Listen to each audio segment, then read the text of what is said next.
Intro. Setting the scene. Dark, moody background music plays. The screen slowly fades in, showing a dimly lit computer screen with a cursor blinking in an empty chat room. Imagine a young woman, alone in her room, staring at her phone. She receives a message from someone she thought was a friend, a person who had been kind and supportive online. But this message is different, it's a threat. If she doesn't do what they say, they'll expose her darkest secrets, her private photos, to the entire world. She's trapped, and the walls are closing in. Footage of a victim's blurred-out face and the sound of typing. Now imagine this scene playing out hundreds of times. Young women, some still children, blackmailed into performing humiliating acts for an invisible audience. This was the reality of the Nth Room, a digital prison created by faceless monsters who thrived on terror. The rise of the Nth Room. Cut to a visual of Telegram, showing chat rooms titled Nth Room 1, 2, 3 inches with encrypted messages flying across the screen. It all began with encrypted messaging apps, places like Telegram, where users could remain anonymous. Hidden from law enforcement and the public, a man named Cho Bin created what would become the Nth Room, a network of chat rooms where users paid for access to increasingly horrific content. But it didn't stop at just viewing. Animations or dramatized scenes showing how victims were lured in. Cho and his accomplices would target young women online, pretending to befriend them. They would manipulate them into sharing personal information, sometimes just an innocent selfie or a conversation that seemed harmless. But once they had something they could use, the threats began. If you don't send more, we will ruin your life. From there, the nightmare deepened, the abuse behind closed doors. A dimly lit room, a phone on a bed with messages appearing on the screen. Soft sobbing can be heard. In these chat rooms, women were not just objects, they were trophies. Victims were forced to perform degrading and violent acts, all while their abusers watched, shared, and laughed. The more the victims resisted, the worse it became. And the audience, thousands of anonymous men, were paying for it. Cryptocurrency fueled the cycle of abuse, making it harder to trace. Show text on the screen.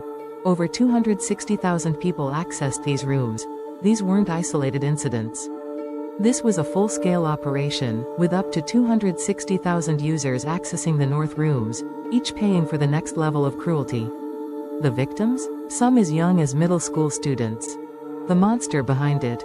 Cho Bin. News footage of Cho Bin being arrested, his face covered as he's escorted by police. At the heart of it all was Cho Bin, a 24-year-old college student. He wasn't the image of a typical villain. He was soft-spoken, intelligent, and, to many, unassuming. But behind that facade was a mastermind of manipulation. Cho and his team of enforcers created a hierarchy in these chat rooms, making it nearly impossible for victims to escape. Footage of police investigating Cho's operations, with photos of his collaborators. Cho wasn't alone. Several accomplices helped him recruit victims, run the chat rooms, and handle the cryptocurrency. Each of them played a role in maintaining this twisted digital empire. And all the while, the victims suffered in silence, terrified to speak out, knowing that if they did, their lives would be destroyed. The public outcry. Scenes of protests in South Korea, crowds holding signs demanding justice. When the Nth Room case was finally exposed in 2020, it ignited a firestorm of outrage across South Korea. Citizens took to the streets, demanding justice for the victims and harsher penalties for the perpetrators. How could this happen? They asked. How could a digital underworld of abuse go unnoticed for so long? The public's fury wasn't just aimed at the criminals, it was directed at a system that had failed to protect these young women. In a society where digital crimes were often overlooked, the Nth Room forced South Korea to confront its own laws, and the changes that were desperately needed. Justice, but is it enough? Courtroom scenes, a gavel slamming down, Cho Bin in court.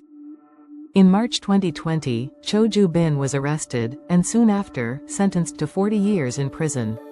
Several of his accomplices also faced justice, with sentences ranging from 7 to 15 years. For many, this was a step in the right direction, but the question remained, was it enough? Experts discussing legal reforms and what more needs to be done. The Nth Room case sparked a wave of legal reforms. Laws were strengthened to crack down on digital sex crimes, and new measures were introduced to protect victims. But for the survivors, the trauma lingers. Many are still struggling to rebuild their lives, haunted by the constant fear that their private content could resurface at any moment. The fight for a safer internet. The Nth Room case is more than just a crime story, it's a wake-up call for the world. It exposed the dark side of the internet, where anonymity can be weaponized, and where predators lurk behind the safety of a screen. The fight for justice doesn't end with Cho's arrest. It's an ongoing battle to protect the most vulnerable from exploitation in an increasingly digital world. Clips of anti-cybercrime organizations working to create safer online spaces. As we move forward, we must remember the lessons of the Nth Room. The internet is a powerful tool, but in the wrong hands, it becomes a weapon. And we, as a society, have a responsibility to ensure that no one else falls victim to these horrors. Conclusion. Soft music fades in. The screen shows a support hotline for victims of cybercrime and sexual exploitation. The Nth Room case shook the world, but it also brought change. As we continue to push for stronger protections and justice, we must stand with the victims and fight for a safer, more just future for everyone. If you or someone you know is experiencing online exploitation, don't stay silent. Reach out. Help is available. Screen fades out with final call to action. Outro, *, thank you for watching. If you found this video important, please like, share, and subscribe to support more content on stories that matter.